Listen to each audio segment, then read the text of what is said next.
Jo ennen kuin minä valmistin sinut äidin kohdussa, minä sinut tunsin.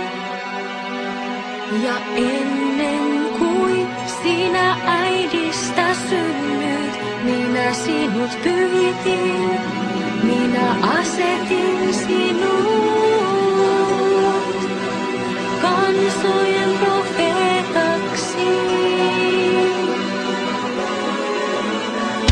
Oi Herra, Herra, katso, en minä kykene puhumaan, sillä minä olen nuori.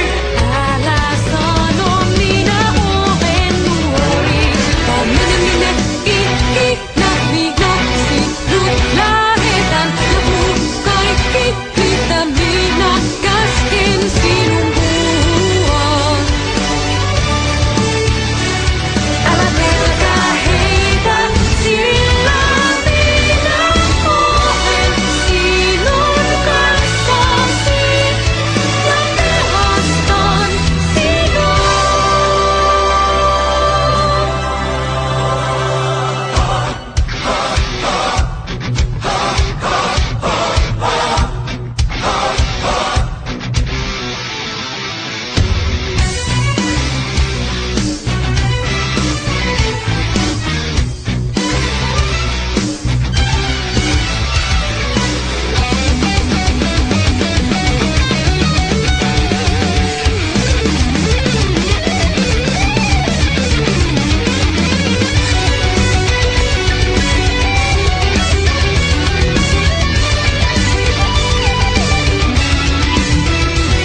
Ja Herra ojensi kätensä ja kosketti minun suuntaani ja sanoi, Katso, minä panen sanani sinun suusi.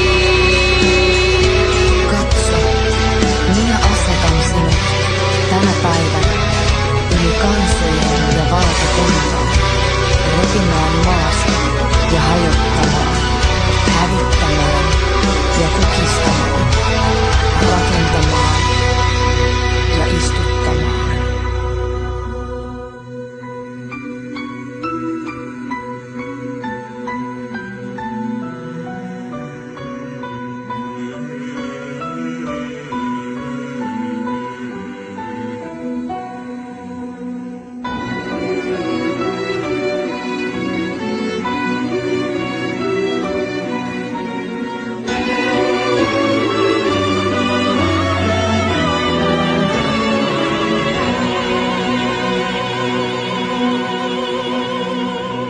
oi Herra, minä en ole puhe tai toinen mies, en ole ollut ennen enkä senkään jälkeen.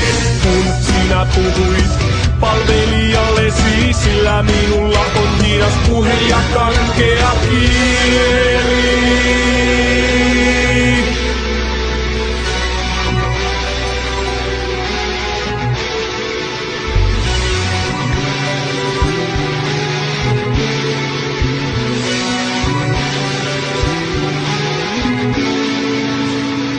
Ja Herra sanoi minulle, Kuka on antanut ihmiselle suun tai kuka tekee tykkän tai kuulon, näkevän tai sokean? Enkö minä, Herra?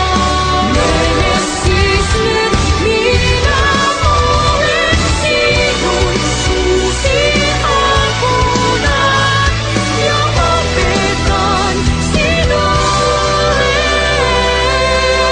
mitä sinun on puhuttava.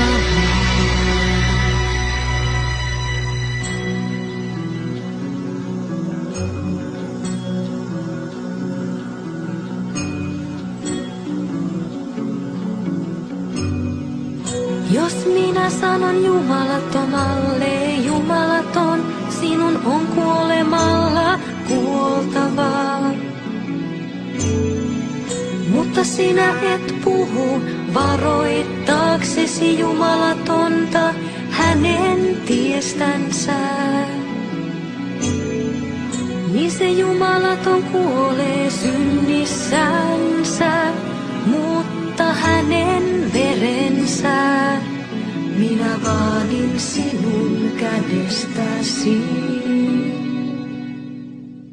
Mutta jos sinä varoitat jumalatonta hänen tiestänsä,